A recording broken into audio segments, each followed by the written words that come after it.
Are you aware I wrote a book? Of course you are, unless you're a first-time listener.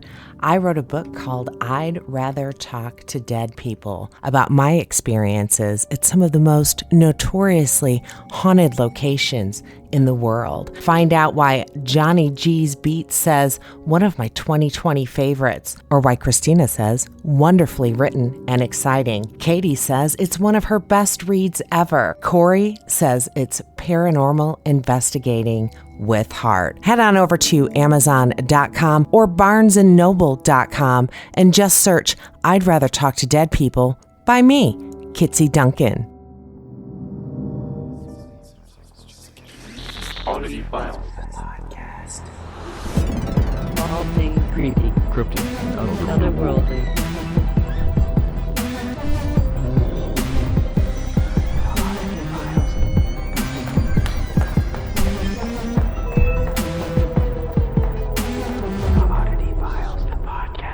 Yay! And we're back. Always. Always. Until You we're can't not. get rid of us. Yes. Until December, and we decide to take another hiatus like we did last year, because, Nick, I think that's going to be a thing. Yeah, I feel like I feel like we did, and then we were back in no time. I mean, at least for us, it felt. I don't know how the listeners felt, Yeah. but I feel like we took like a month hiatus, and it felt like a week, and then we were just back. Yeah. No, literally. It totally did. I don't know. Should we just start calling each year a season? I'm not sure. Yeah, maybe. Yeah. Okay. We'll think about that. Start over from scratch. Be like, season 2, episode 1. Oh, that'd be really weird, though. I'm not going to lie. Because this So is the TV shows episode... do it. Yeah, this is episode 153, I think. So, something to ponder. We shall think about it. I am prepared. It's been a hot minute, but I have show notes. I didn't have to, at 30 seconds before I started this Zoom meeting, find a paranormal story and this, that, and the other. Did I write my story today? Absolutely. So, I'm not saying I'm Dang. perfect in any way, shape, or form. But I've got the stuff and the things. So Chris and I are working on selling the house. We decided, the market's hot right now, and there's two of us in 5,000 square feet. We have 2 guest bedrooms, 2 workout rooms that the dogs are part of, 3 or 4 offices. So, it's just a lot for 2 people and their large dogs. And I was worried that the bubble was going to burst soon, a la 2008, like it did. So we had a realtor out.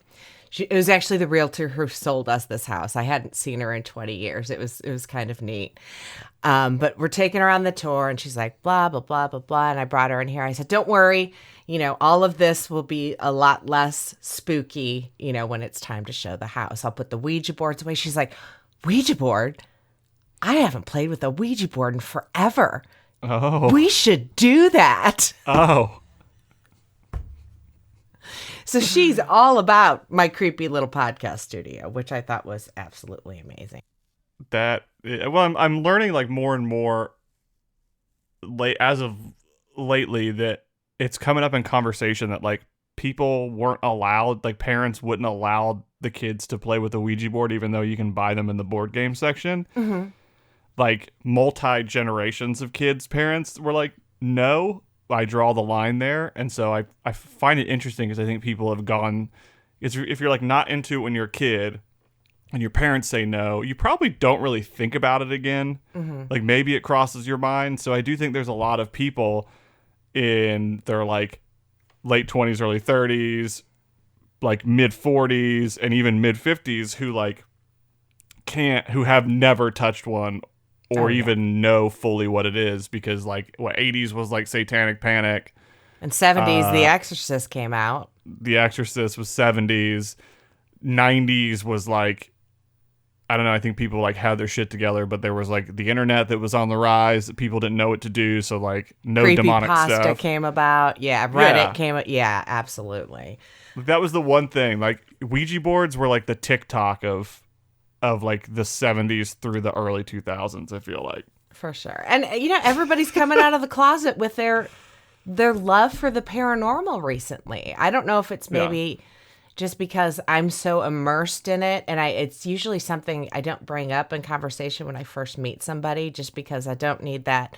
Well, you need to find Jesus, because I've gotten that. But more and more, I went for a massage the other day, therapeutic massage. My shoulder's finally just becoming unkinked, and it's been years. I'm so excited. Anyway, but my massage therapist, who is lovely, all of a sudden she's like, well, I'm a witch. I'm like, girl, bring it in. I mean, just in conversation. I'm like, me too.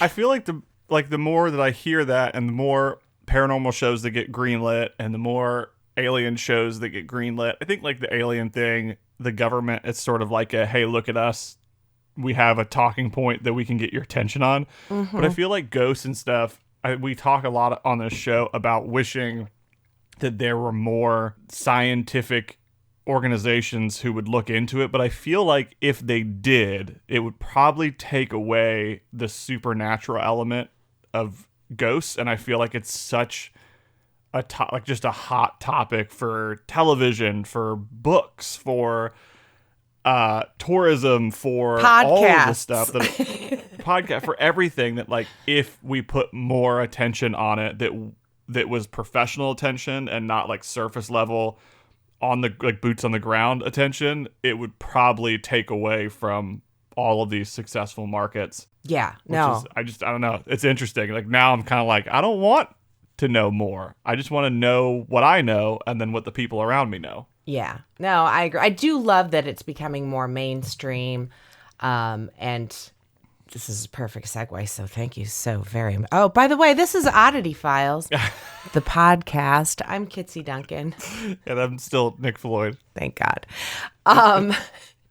So KJ and I did our first spirit session, a private spirit session this past week. And first and foremost, it was absolutely amazing. It was a friend of KJ's, now a friend of mine, who lives on this gorgeous property in Shelbyville, Indiana, that has this barn still standing on it that's been out there forever. He's turned into a wedding venue. So I think it's Brookacre Farms. And if not, I will voice over and put that in when I edit this. Nope. That's Hidden Brook Acres in Shelbyville, Indiana. But he had some friends out. I had a fangirl moment when I found out a local coroner was in attendance at our little spirit session seance. I had all the questions for her. But it was so amazing. And these are people that aren't, into all the ghost shit that I'm in, the shows, the movies, the documentaries, the podcasts, and things like that. These are just your average everyday people who are interested. And it's so neat, but I have to remember to reel it in and explain who I am and why I'm into it and things like that. Because I mean, my bubble, my inner circle, everybody knows all that. But when I'm going out meeting these new people, they're like, well, who are you to bring in this box and bring me my loved ones in spirit, So KJ kind of reeled me in. She's like, oh, by the way, but people's loved ones and friends that had passed had come through. But the most magical part of it was there was a past couple that was on the land that this couple built their house on. And they're so happy about this wedding venue. They kept going, weddings, weddings, weddings, over and over again with the spirit box. But I didn't, it kept coming through the name Holden. And I'm like, and KJ's like, maybe it's hold on. Because sometimes the spirits will be like, wait a minute, I need to figure out how this works. But towards the end of it, I was just like, okay, I keep hearing Holden. Who is Holden? And the name Pat and Millie came over immediately afterwards. And apparently they're attached to the land, and they love what Jeff and Brad are doing with their wedding venue. And it was actually really cool. And the very next day, I was getting messages from Jeff saying, oh, we found this Holden family that was so far from here, and blah, blah, blah, blah, blah. It was so very cool. That's amazing. It's funny, people you meet for the first time with that kind of stuff that aren't really share the same mind as us and our listeners as well. It's hard to figure out what the right first step is. You can't just say right away that you've seen Bigfoot or you've, made contact with this spirit or that. You can't really, you have to navigate a way to get there. Yeah. Because if you just like dive right in with people who aren't really on board with it, you kind of lose them pretty quickly. Well, I've started, when people ask what I do, saying I'm a producer for a paranormal TV show and podcast. So I just get it right out of the way. And I sit there like, what are they going to say? Well, that's the But fuck easiest it. place to start, because then if they're interested, then they can ask you like, oh, well, what's the craziest thing you've seen? And then, of course, after you say, like, you tell that story, then probably the follow-up is, yeah, but, like, is it all real?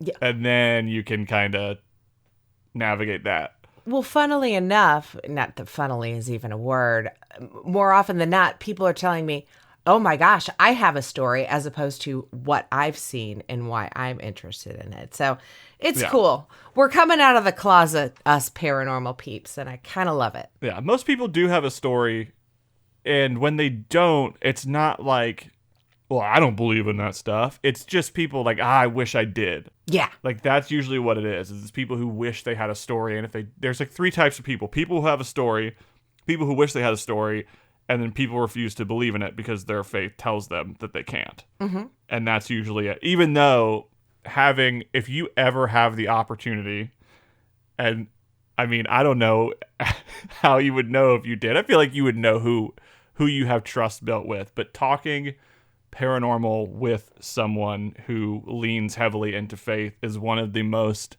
fascinating conversations you could probably ever have. Well, if you know Thanksgiving's somebody. coming up, so if you're lacking conversation at the dinner table, There you go. perfect opportunity. It's always like, you have to know, it's a hot button topic, but you have to know kind of what angles to take, and you have to have trust built with the person to know where to take it. But it is such an interesting conversation. Yeah, so to maybe not have, family. and I recommend it if you can.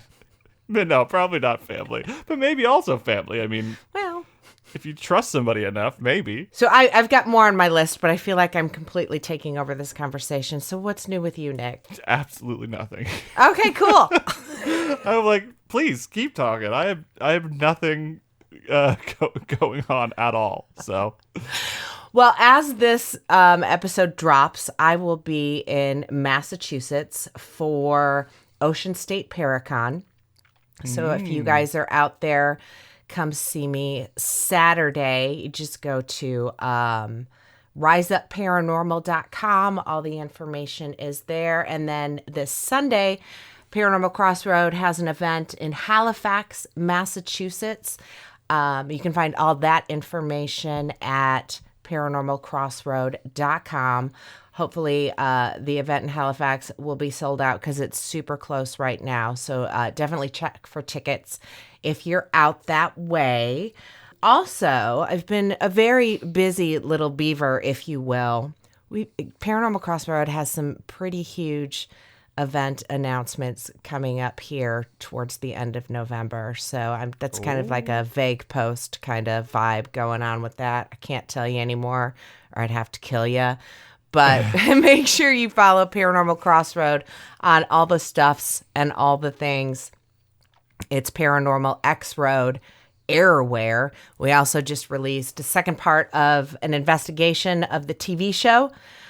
We met Crystal and Dave this past spring and did an investigation there. And then both of those episodes have dropped as of the time this podcast comes out. Find Paranormal X Road on YouTube. Make sure you hit that subscribe button. I'm really bad at trying to get people to subscribe to stuff and things. But hey, you should be subscribed to this podcast, by the way, too. I'm just 100%. saying. On all Never the miss apps. a moment. Yep. Oh. And so I'm wearing my resting witch face shirt because I found out recently that Disney has released their Evil Queens version of tarot cards. Oh. Yes. So I have an obsession with Mr. Madam Adam on all the stuff and all the things. I think he's Madam Adam 13. I'm not sure. Instagram, his tarot card readings are the absolute best. He holds nothing back and tells a bitch what she should and should not be doing. He uses the word bitch quite often, and I love it. So he announced, like, it was like Christmas for me. All of a sudden, you know, you've got a reel on Instagram and it's just him with this shirt on that says Hogwarts alumni, but I saw hashtag Disney in the what is it called when you write the description? Yeah, I guess. Sure. And I'm like, okay, maybe he doesn't know that Harry Potter is not Disney and it's Universal because he's there in Orlando. So I'm like, there's no way he could not know this. And then I started playing the reel, and all of a sudden he holds up this deck of cards, and it's the Disney tarot set. And I literally just ordered it this morning off of Amazon. But in that progress, because I was searching where to buy it, I didn't know if I had to go through Disney or what. But they're also Amazon is taking pre-orders for a Hocus Pocus tarot deck. So all us witches are super freaking excited. Just saying. I feel like Disney has this checklist of like merchandise opportunities, and they're like, what have we not capitalized on yet? Oh yeah. And I feel like it's like the assistant, the intern is like, tarot cards. And they're like, no, not yet. They're like, have you gone to hashtag witch talk? Come on, we need them. Yeah. Oh yeah.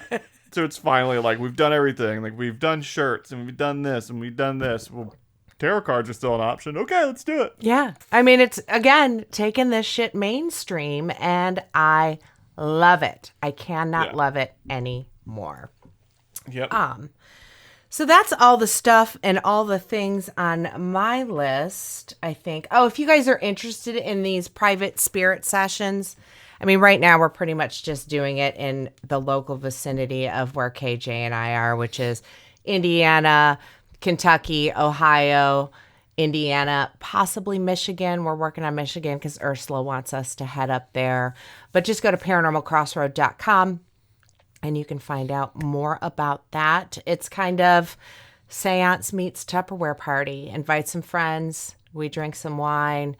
We have a good time. We do have an event we announced in Hamilton County, Indiana, December 3rd at the Baker Farmhouse. We're doing a watch party where we're going to actually do the world premiere of the episode we filmed at Baker Farmhouse this past summer.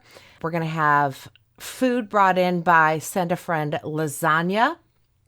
We're going to have cocktails from Hiatus Tequila. I actually have a couple things. I think it's, give me 2 seconds so I can look this up. What is the name of it? The drink I looked up is called Mrs. Claus Wild Side Punch, because we're going for a holiday theme made with Hiatus Tequila. And super excited about it. We're going to do a spirit session while we're there, maybe some oracle card readings, and all that information is at paranormalcrossroad.com. Cool. That's officially it. So I've got some paranormal in the news. It's really long, and I haven't read through it. And I don't know how new this is. I came across it in September 13th, 2021 was when this article was written. But there's news about this guy in the actual Facebook news stories, which I very rarely go to because who wants news other than Britney's free? Yay. You go, girl. The headline reads, former Pentagon UFO official Luis Elizondo to reveal shocking details in a new book. So the former director of a secretive U.S. government UFO program is ready to tell his full story. Luis Elizondo, who headed the Pentagon's Advanced Aerospace Threat Identification Program, that's a fucking mouthful, to study UFOs around the world, has signed a book deal with William Morrow, an imprint of HarperCollins, after a competitive bidding war for the U.S. publishing rights. How mainstream is that? This is a theme. What? That The book. everything's going mainstream in the paranormal world. Oh yeah. A bidding war for this guy's book. Yep. The memoir promises to reveal shocking, never-before-shared details regarding what Elizondo had learned about UFOs and the profound implications for humanity, all of which will escalate what is already a hot topic globally. Former President Barack Obama added on The Late Show in May, "What is true, and I'm actually being serious here, is that there's footage and records of objects in the skies that we don't know exactly what they are. And we can't explain how they moved, their trajectory." That word is always so hard for me to say. "They did not have an easily explainable pattern." And so, I think that people still take seriously trying to investigate and figure out what that is. We all know in June, the Pentagon released a long-awaited report on UFOs. So he is just jumping on the bandwagon. He was a former U.S. Army counterintelligence special agent and helped hunt drug traffickers, terrorists, and spies. In 2008, he was asked to be a part of the Advanced Aerospace Threat Identification Program, a $22 million program sponsored by the then Senate Majority Leader, Harry Reid, to study UFOs. In 2010, he was made the director of the program. In 2017, he resigned from his position in protest of excessive government secrecy regarding to UFOs. So there you go. It doesn't say when the book is going to be released, but I can't wait for the audio version. Yeah. I don't know. I have such a hard time thinking that the government just selectively let this guy write a book. Yeah. You have to sign so much stuff away. Whatever shocking information he's going to provide is probably just a differently worded kind of rehashing of what we already know. Yeah. Maybe a first-hand account that he can put that maybe isn't government specific.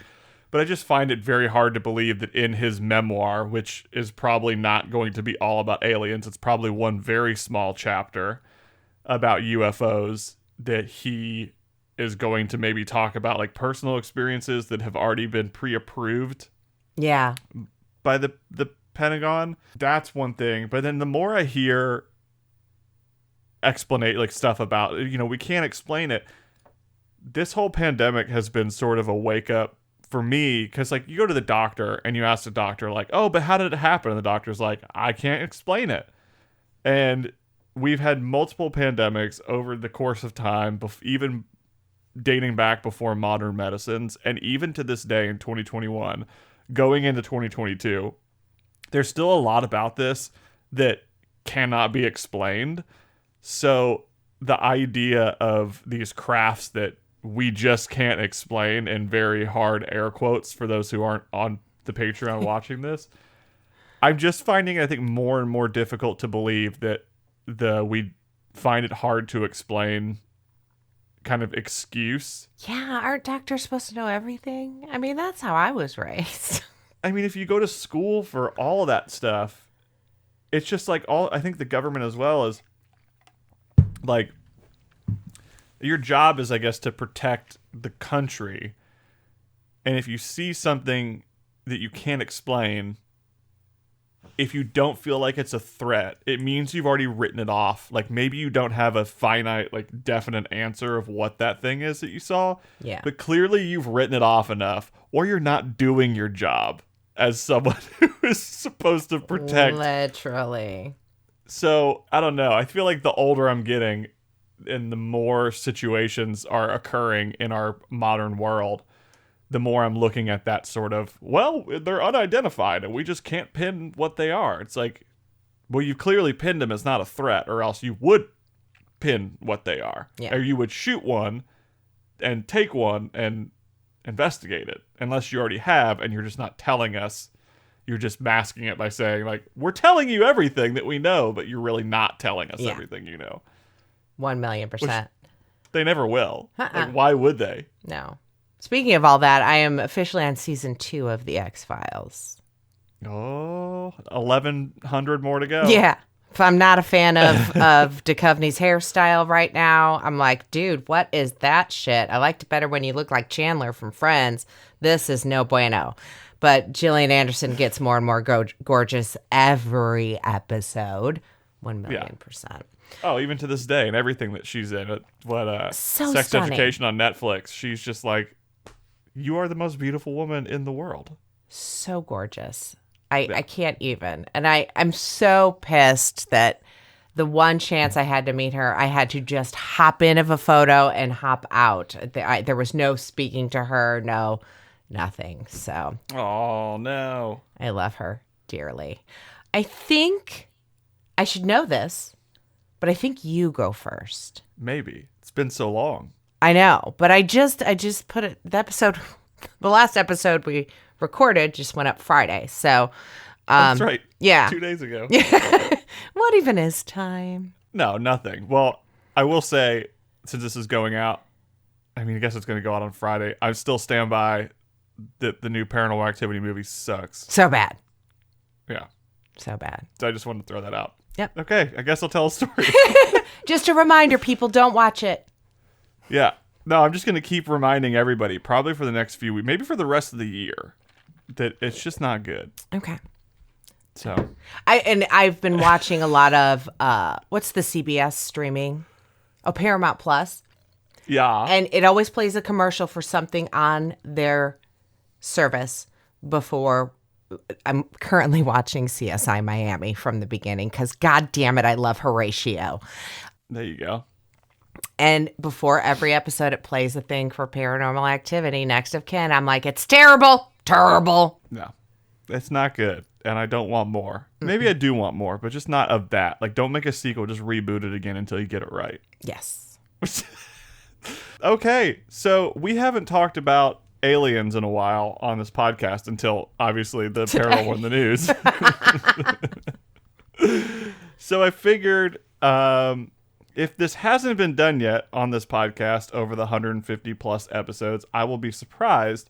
But I looked through most of the episodes last night and I did not see it mentioned, which is kind of shocking. This is a story that's still going today. Ooh. So topical, that Nick Floyd. I mean, from the 80s to now. So this story originally happened in the 80s, and it's sort of been building, and it's sort of been this hotbed topic of like UFO activity and whether it's true and whether this has all been faked. But this originally was covered on Unsolved Mysteries.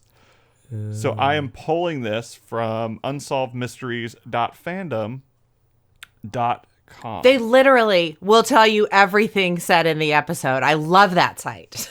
It's amazing. I'm just gonna. It's like a script. On today's Unsolved Mysteries.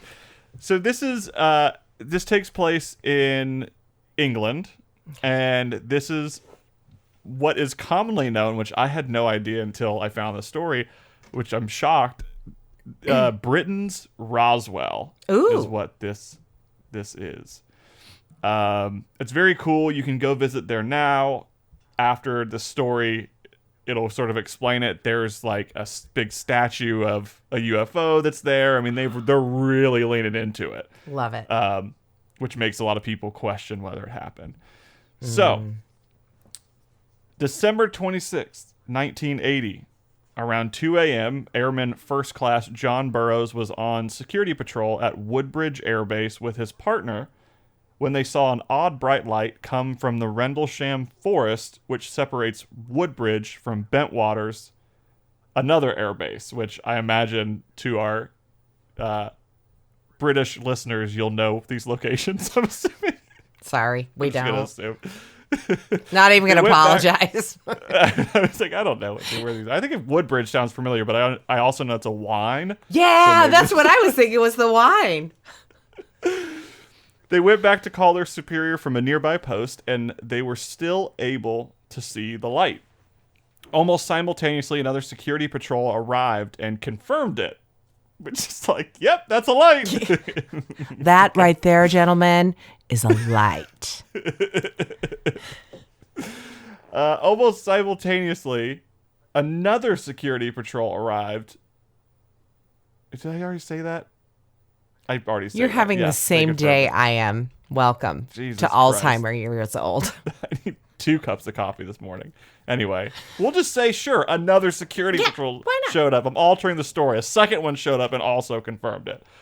John and the second team were sent off base to investigate without their weapons because they were leaving American jurisdiction. As they walked into the forest, they could tell the animals were very upset. I'm assuming the animals told them this. Okay, Dr. Doolittle. What's that? What's that you say? You're upset? Take me to them. Tell me why you're upset, Woodchuck. Woodchuck. They received a radio transmission that contact was made with Heathrow Tower in London, and then an I know object that had been name. Seen. Yeah, I know Heathrow. That one we both know. An object had been seen over the base, then disappeared. They soon arrived at it, which had a bunch of blue strobing lights, then moved up to the trees and into the sky. Everything felt slower and strange to them until it vanished. For more than 2 hours, they played an eerie game of cat and mouse with it. At times, it would get closer to the horizon, and to them, then fly away. Which is creepy. Mm-hmm. The events of that night set in motion a chain reaction that would eventually result in the best documented sighting in American military history. Oh, snap. Which is shocking that I have no idea about this at all. Same. Although the government has no comment on the incident, obviously, several witnesses agreed to an interview to tell what happened that night. 5 hours after the sighting, John reported to his post commander about the strange light, and the commander said they should try to locate any physical evidence. When they arrived, they found impressions in the ground, burn marks on the trees, and other odd evidence. John and a police officer went to the area and showed him the physical evidence that was there. However, the officer dismissed the ground impressions as burrowing forest animals. Just random forest animals? No, like, species or any... Okay. Okay, I'm That not right buying there it. is a forest animal. Interestingly, the circles measured an equal distance apart and made a perfect equilateral triangle. Early the next morning, Colonel Charles Halt arrived at Woodbridge Security Headquarters, and he was told about the sightings. He was very skeptical at first, but as he began to investigate, he was surprised at how authentic they were and still, to this day, can't explain them. That same night, more lights were spotted and floodlights were ordered to be set up in the woods. At 9:30 p.m., I'm Colonel picturing a Halt- legit scene from X-Files right now. I think they did this in, like, several episodes. I'm sure, I mean, there's like recreations from Unsolved Mysteries on the site, like the pictures of them redoing it. I'm pretty sure they did this. This is a lot, reminds me of the first episode of X-Files, the premiere. Yes. Where they go to the Air Force Base and they're seeing the lights and all that. Yeah. At 9:30 p.m., Colonel Halt received word of floodlights malfunctioning and other strange things. Base security was immediately dispatched to put more out. Colonel Halt had a professional photographer come with him to take pictures and try to debunk, but when he arrived, several types of military equipment were malfunctioning, including the floodlights. Ooh, yes!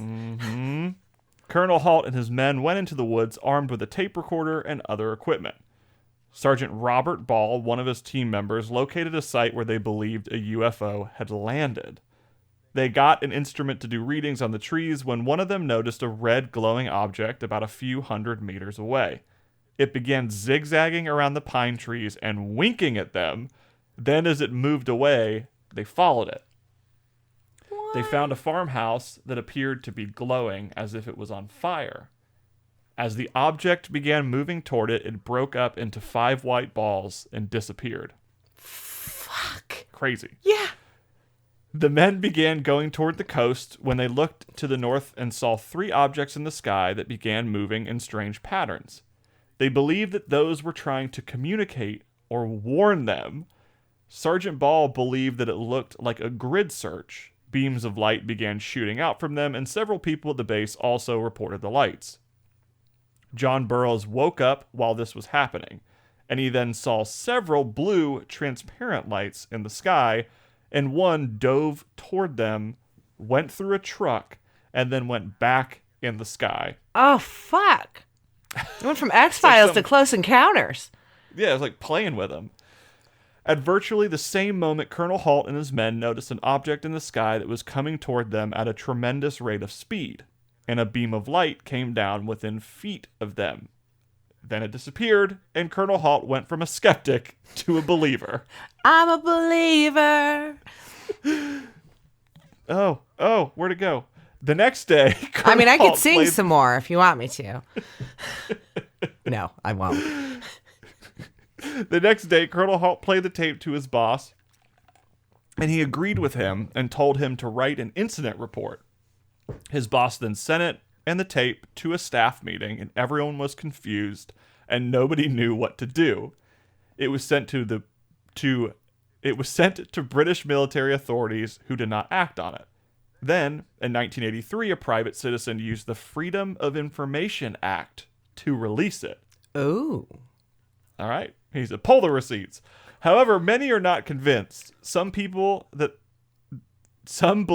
that, Jesus criminy, some believe that the sightings were really just a meteor shower, but the people that saw them are convinced that it was not a meteor shower or a figment of their imagination.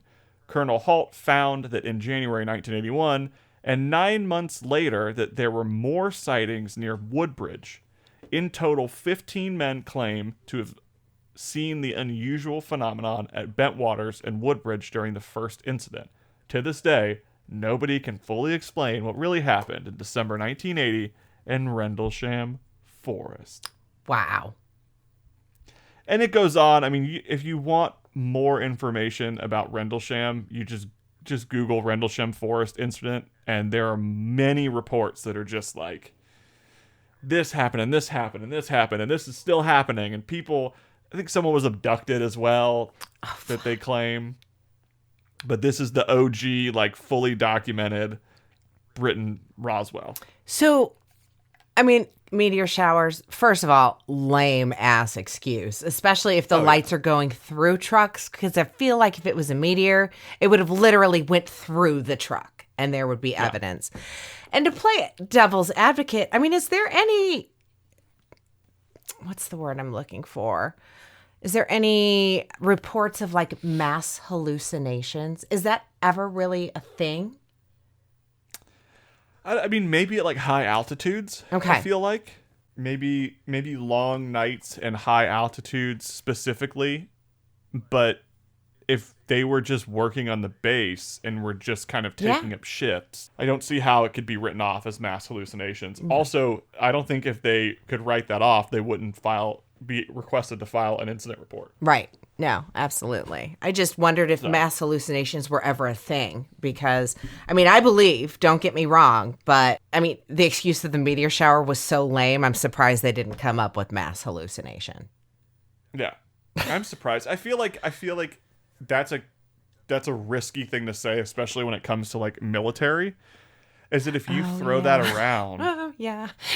and you're like, it was a mass hallucination, then immediately, because I think they were Americans that were on British soil, but they had American jurisdiction from what I can gather from the story, is that maybe the British government would be like, if you call this a mass hallucination, what the hell are these people doing? Like, do not, if there's a mass hallucination, get them off, fly some more troops over, and let's start over. Yeah, exactly. Because that's like a security issue, I would think. I can't believe they didn't have a camcorder out there with them. I mean, it was the 80s. I feel like they were around in some way, shape, or form. The early 80s? Even just like a Betamax? Maybe. I mean, I don't know. I mean, it is you'd need some money at that point for sure, but I'm sure the government had the money, so. Yeah, it depends on if it was like a shared contract between the United States and London and Britain. Mm-hmm.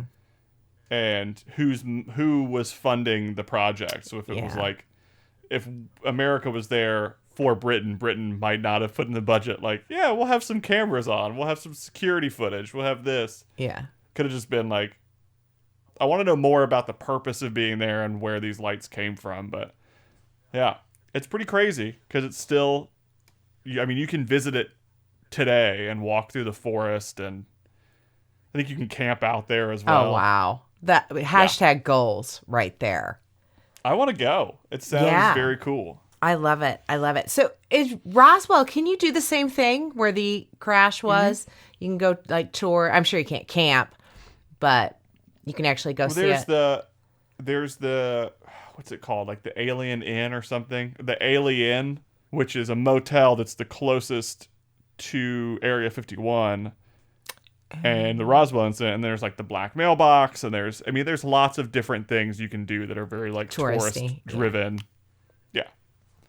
Very cool. Very cool. Well, we'll take a short break and I'll come back and we're going to talk werewolves. Are you ready for that shit? Oh, that's new. Okay, let's do that. Extra, extra, read all about it. Okay, so that was lame. But we have a new merch store, my friends. Head on over to tpublic.com/stores/oddity-files. Guys, we've got everything there. We're still adding more. The prices are much more cost effective there, and the store is so easy to navigate. What are you waiting for? Head on over to tpublic.com/stores/oddity-files. Get your merch on. Things are a little crazy in the world right now, but you know what makes it better? Our fur babies, of course. Whether you're a dog person or a cat person, a fish person, a bird person, maybe you like turtles. I mean, most of those last ones don't have any fur, but you know what I mean. It always helps to save a little money. Head on over to tinyurl.com/ofchewy to save a little money on our fur babies and help support Oddity Files, the podcast. It's so easy to do. Just head to tinyurl.com/ofchewy. Do it. Is it time to spruce up the place? Are those cobwebs not really decorations? Do you just need a change? Well, I've got the deal for you. Dot & Bow has so much to offer. Everything from just sprucing up the bathroom with new towels to light fixtures, living room furniture, bedroom furniture, even office furniture. They have everything from the top trends today, or maybe you're just looking for that haunted mansion type vibe. And I mean, same. Dot & Bow has everything you need. So head on over to tinyurl.com/dot-and-bow promo. Help out the podcast, spruce up the place. I mean, we don't want Aunt Susan walking in again this holiday season saying, oh, nothing's changed, do we? Do it now. tinyurl.com/dot-and-bow promo. One thing the pandemic has taught us is comfy is key. Am I right? You need to check out Fabletics. With styles for both men and women, whether you're working out while listening to Oddity Files or, just hanging out on the couch watching something creepy on TV. And now with this exclusive Oddity Files promo URL, which is tinyurl.com/fableticsvip, you can save 70% off of everything or get $12 bottoms when you buy two. Head to tinyurl.com/fableticsvip. New VIP members exclusive, 70% off statewide offer valid in select Fabletics products on the first order you place as a new VIP member and is subject to availability at fabletics.com. Offer cannot be applied to previous purchases or the purchase of gift cards and cannot be redeemed for cash. Offer cannot be combined with any other offer, promotion, or discount. Discount is automatically applied at checkout. No promo code necessary. Just head to tinyurl.com/fableticsvip. Tell them Oddity Files sent you. Again, that's tinyurl.com/fableticsvip. Need more scares in your life? Well, duh. we've got you. Just head over to tinyurl.com/get-shudder, and you'll automatically get 7 days free of this all horror, all the time streaming network. From their endless selection of the best in horror, the original programming and exclusive content, to their flexible membership plans, Shudder is exactly what you need. Plans start at under $5 a month, and yes, you can cancel at any time. I mean, what are you waiting for? tinyurl.com/get-shudder. tinyurl.com/get-shudder. GETSHUDDER. Let's get scared. Are you a coffee addict like me? Well, check out Bones Coffee Company. Coffee isn't just a drink that wakes you up in the morning. It's an experience. When you brew a pot of Bones Coffee Company coffee, they want you to have the best experience you've ever had. They only roast carefully selected beans to perfection in small batches to ensure that you get the freshest coffee delivered straight to your door. The care given to each of those small batches is evidenced through the rich, full-bodied, and exceptionally smooth taste you'll get out of every cup of Bones Coffee Company you drink. You guys, this is amazing. First and foremost, I love coffee. I love wine and I love bourbon, but I love coffee. So check it out and help out the podcast. Go to tinyurl.com/bonescoffee. Get your coffee fix and help out your favorite podcast. We appreciate you. Wondering if your loved ones are around you? Wish there was a way to find out? Now you can. Introducing Paranormal Crossroad Spirit Sessions. In-home, in person. Limited time only. Book now at paranormalcrossroad.com.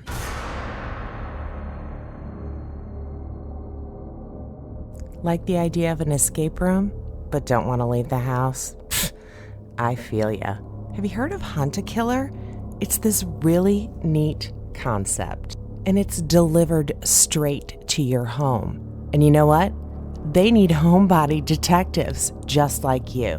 After her sister Beth's death is declared an accident, Gwen needs you to help prove she was murdered, sort through evidence, piece together clues, and catch the killer in this gripping murder mystery game. It's like an escape room delivered to your door every month. Find out why Bustle says a massive, intricate murder mystery. Does this not literally sound like a dream come true for any true crime fan? Or the Washington Post says it's not for the faint of heart. Is this calling your name? Does this sound like your jam? Head to tinyurl.com/Hunt-A-Killer promo to get your murder mystery sent to your door today. That's tinyurl.com/Hunt-A-Killer promo. Are you aware I wrote a book? Of course you are, unless you're a first-time listener. I wrote a book called I'd Rather Talk to Dead People about my experiences at some of the most notoriously haunted locations in the world. Find out why Johnny G's Beat says one of my 2020 favorites, or why Christina says wonderfully written and exciting. Katie says it's one of her best reads ever. Corey says it's paranormal investigating with heart. Head on over to Amazon.com or BarnesandNoble.com and just search I'd Rather Talk to Dead People by me, Kitsy Duncan. And we're back. It's way funnier for Nick and I when I do that, because then, anyway, I'm not even going to explain it. Just enjoy our awkward laughter every time we come back. Yep. Okay, so my story starts like this. As this podcast... No. Oh, I've got it in there. Oh, okay, good. Yeah, I remembered this time. I was nervous. I need it. I need it in my life. As this podcast is soaring toward 200,000 downloads, I was looking into some stats, and thanks Ohio being where most of our new listeners are coming from. Go Buckeyes. Florida's number 2. Indiana, I'm way down there. I don't even what even is the Hoosier State? Come on, fuckers. Florida's number 2? Yes. Okay. I need my home state to fucking listen to my fucking podcast. But let's go Buckeyes. And recently I came across an Ohio legend I knew nothing about. So as my way of saying thank you to Ohio, I'm going to tell you all about the story of the Defiance werewolf. And that story goes a little something like this. Defiance, Ohio is a city in the county seat of Defiance County, Ohio, about 50 miles southwest of Toledo and 47 miles northeast of Fort Wayne, Indiana, in Ohio's northwestern corner. The population is about 16,494 as of the 2010 census, but more importantly, it's a place that reported a rash of werewolf sightings in the early 1970s, and it's a legend that still persists to this day. The Werewolf of Defiance is one of those local legends that sounds a lot like a classic horror movie. On July 25th, 1972, railroad worker Ted Davis was on the Norfolk and Western train tracks near 5th Street on July 25th. I already said it was July 25th. When he encountered a creature. He was working when he spotted 2 large hairy paws on the ground in front of him. He raised his eyes and saw a huge hairy creature, 6 to 8 feet tall, hunched over slightly, and wielding a 2x4. It's what he said, so I'm going to go with it. The creature then struck Davis on the shoulder before running off into the woods. Davis later told the Toledo Blade, "I saw these 2 hairy feet, and then I looked up and he was standing there with a big stick over his shoulder. When I started to say something, he took off for the woods." So there's 2 versions of this story. One of the versions, he has the 2 before and struck him with it. The second one is he had a stick, he wasn't struck with it, and he just ran away. So there's just trying to help. Maybe. The creature was also described as having hairy feet that were huge, fangs, and it ran from side to side like a caveman in the movies. What? So I don't know what movies they're talking about when you run zigzag. I thought that's what you do when you're trying to run away from an alligator. Or an arrow. Like if someone's trying to shoot an arrow at you, you got a serpentine pattern. Okay. You got to run away. Was it wearing pants? It didn't say. I'm picturing it, honestly, in a flannel shirt and ripped up jeans. I'm not going to lie. I think it was a Halloween costume I saw once.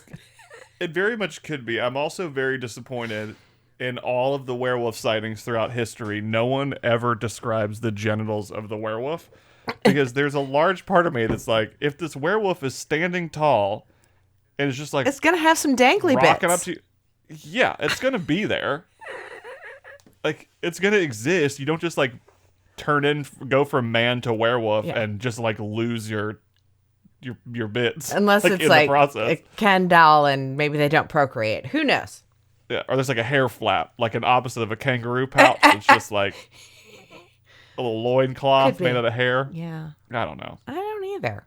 Later the same night, a motorist who was a grocery store worker in some articles it was just a motorist, claims to have seen the same thing and said, hard quotes, "it," ran in front of his car at about 4 a.m. and then quickly disappeared. Again, no mention of clothing, Nick, or sex genitals. A few days later, on July 30th, both Ted Davis and another railroad worker, Tom Jones, spotted the creature again. This time it was at a distance. They saw the beast crawling through some bushes, and then it ran away when it was seen, and the men heard a scream coming from a nearby road in the direction the creature had bolted. He's screaming out there, "Damn it! Spotted again!" I feel like that's what it is. It's like, it's just a railroad worker who keeps not knowing that he's turned into a werewolf. Yeah. And so he's like rocking up to go get to work with these guys. And then the way he like sees how they look at them, and he's like, shit, I'm a werewolf. I'm going to go sit this one out for a little while. In one article I read, the first spotting was the night before the full moon. But then this is 5 days later and is nowhere near a full moon. So who knows? I don't even understand werewolves. I don't either. Another woman reported a scratching at her door, telling the police that if whatever it was got inside, she was going to shoot it. And as we know, in a small town, nothing stays quiet for too long. About a week after the initial events, the local newspaper caught wind of the unusual story, and the headlines wrote, "Horror movie now playing on 5th Street." The press ran with this crazy story straight out of a drive-in creature feature, and the locals ate it up like candy in a 5-year-old's pillowcase on Halloween night. Here's what some of the terrified residents were quoted as saying at the time. Hard quotes. "Police were called to one woman's house adjacent to the train tracks. She had not seen it, but reports about it put her in," another set of hard quotes, "a state of shock." End quotes, hard quotes twice. There we go. Here's another quote. They say, "He has hair all over and he's about 7 feet tall. From what I've heard, I can say this guy is ugly as hell." Okay, whatever sells the newspaper. And the last one is, "If I see him, the police are going to find out who he is. That's because they'll have to take him to the hospital to get the buckshot out." So that guy, he had plans for Mr. Werewolf. I'm not going to kill him. I'm just going to injure him enough to where they're going to have to take him to the hospital. He'll live. But there will be buckshot. What a non-threatening threat. Yeah, exactly. Ohio shit. I mean, they're like the Canada. Needless to say, the entire northwest corner of Ohio was werewolf crazy.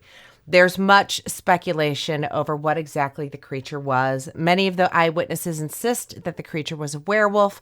They described a beast that was clearly not human and somewhat aggressive. Police, however, took a more logical approach and speculated the attacks and the sightings might have been a local townsperson wearing a mask. But then where do you get the hairy feet from? I can't imagine costumes back then were as elaborate as you can buy at Party City nowadays. And as anything in the news, the press stopped reporting it after it stopped selling papers, and that was it to the big werewolf scare of 1972. But I did a little digging and found a couple more recent sightings on, get a load of this website name, dogmanencounters.com, which is just full of people's encounters with dogmen/werewolf. Oh. All sightings in Ohio were submitted anonymously. Here's one from March 2005. And I quote from Anonymous. "Okay, this took a lot of courage because I've been ridiculed so much for what happened to me. My grandfather owned a cabin. I'm not disclosing the location of it due to the fact that I don't want anything to happen to anyone. Anyway, my grandfather's cabin was his way of getting the family together for holidays so he could have a nice Sunday dinner with all of us. One day, all of a sudden, that all stopped abruptly. He wouldn't allow anyone but himself to visit the cabin, and we all looked forward to going and cherished it for years. I'd ask him why he was doing that. He never told me why, but when he passed, he left the place to me. I inherited the cabin of my childhood and was ecstatic about that. But it was soon after that I realized why he did what he did. I'd go out for a walk in the woods on game trails, which were everywhere. I know these woods like I know my own home, so I never had any reason to fear them. It was on one of these walks that I encountered what people call dogmen. I was walking just like any other time. Nothing was different. It was then, on one of the game trails, I noticed an offshoot, a small trail, went only 6 or 7 feet back. I could see that something had bedded down there. I thought it was a deer.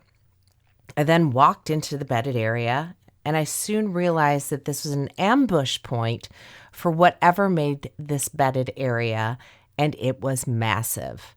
My arm hairs stood erect, and a chill literally ran down my spine. I felt as if I was being watched from different vantage points. Since it was nighttime, I had a tracking flashlight on my sidearm, the latter of which I drew and kept at the ready. I genuinely feared for my life at this point. All of the sudden, an ungodly growl was made to my right, about 10 to 15 yards from me. I pissed myself. It was so terrifying. I didn't immediately run, fearing whatever it might be, taking me as threatening. I turned and started heading back to the main trail, and when I was about 5 minutes from the back door of my cabin, this thing let out a howl. I swear it felt like it went right through my body. Then I proceeded to run. As soon as I did, this thing was chasing me. For every 5 steps I took, this thing was taking 1. That's how fast this dog man was. I heard the sounds of branches being ripped off trees. I could have sworn I felt the vibration of it running after me. I barely made it to my cabin and slammed the door, locking the 2 deadbolts and the chain lock. I then turned on my spotlight and shined it into the tree line. There were 3 sets of eyes in the tree line that shined vivid yellow with enormous black pupils. I felt as if the thing could read my mind, but I'm not sure it could. All I know is that I'm alive and have since heard them many times, but I don't take night hikes anymore and haven't for years. I mean, that's kind of terrifying. No actual sighting of it, but still fucking terrifying. And I have one more story. There were stories all over this website, but this was another good one from dogmanencounters.com. This one happened in 2015, and I quote, "It was about 6 or 7 p.m. and right at dusk. I was in a hunting blind on the edge of a ravine overlooking a creek about 30 feet down and just beyond that cornfield. I was trying to call a few in because not a week passed after one of the neighbor's cows was mutilated, and we all assumed it to be from a coyote. Well, it was getting very dark, and I was about to leave when I heard steps walking up behind me. I called out in a low voice to my father-in-law, thinking it was him, letting him know I acknowledged his presence, and lowered my crossbow. When I looked out the mesh window, I did not see him, and I was perplexed that he did not call back. This is when I heard sniffing right behind the blind, not 3 feet away. I was taken aback and excited, thinking that this must have been the coyote to come see what was in distress. I turned slowly in my chair, raising my crossbow, and that is when I heard the growl. It was very deep, very guttural, and I felt a deep dread fall over me. I knew that whatever had growled that deep was much larger than a coyote. I laid my crossbow down and grabbed my .45 ACP sidearm I always carry while hunting and started to pray. I felt like I was in serious danger. I might have a fight on my hands. I had been attacked by a wild dog before and still have the scars to this day. When then I saw walking away from the tent, changed the course of my life and popped a safety bubble I didn't even realize I have been living my whole life while out hunting or spending time in the woods. I watched a wolf on its hind legs walk away from my blind along the edge of the ravine, then jumped down and disappeared out of my sight. I exhaled and realized I was holding my breath, shaking and holding the .45 up and ready. This creature was at least as tall as me, and I'm 5'10", and he was hunched down while walking away, so he had to be at least 7 feet standing upright. His fur was dark gray, and his back was heavily muscled, very defined. His arms were long and looked like he had hands, and I could see the tops of his ears over his hunched back. I never did see his face, but he had legs of a canine. I felt frozen and in disbelief. I wanted to both run as fast as I could out of there and also be still and ready in case this thing came back. After about a minute of deep breathing, I readied my things and slowly eased out of the blind, keeping my firearm up and sweeping the area as I moved toward my truck about 300 yards away. It was the hardest thing not to run full sprint, but darkness was coming on quick, and I did not want to be out there late with whatever that thing was. I made it to my truck, sped out of there as fast as I could. Since that night, I've been struggling with what I saw and went through. Wait a minute, what happened to his father-in-law? Did he just fucking leave him there? He fed him to the wolf. I guess. Okay. Sorry, I was trying to be all serious here. Since that night, I've been struggling with what I saw and went through. It's hard to talk to others. My family is very proper and practical and would reduce what I saw to mere shadow making of a coyote seem bigger or some such. It's comforting to know that after researching that there are others who have seen things like this, and I feel better just writing this out. One other thing happened that I'd like to share.